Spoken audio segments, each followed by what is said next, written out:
How to share a screen with sound on Google Meet. Simply tap on Google Meet. Now tap on the plus new icon and tap on create link. Now tap on join to start your meeting. Now simply tap on join.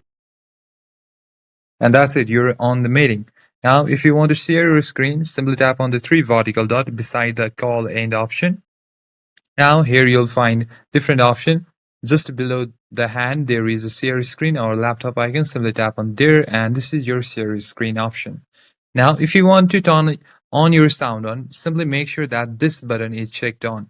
Where it is written that you may share your device audio, the mute button stops sharing audio and turns off your mic. So you need to make sure that this button is turned on and simply press and continue. Now simply select on what you want to share. If you want to share just a single app, tap on share one app, and if you want to share your entire screen, tap share entire screen and simply tap on share screen. And that's it guys, now your screen is being shared along with your device sound.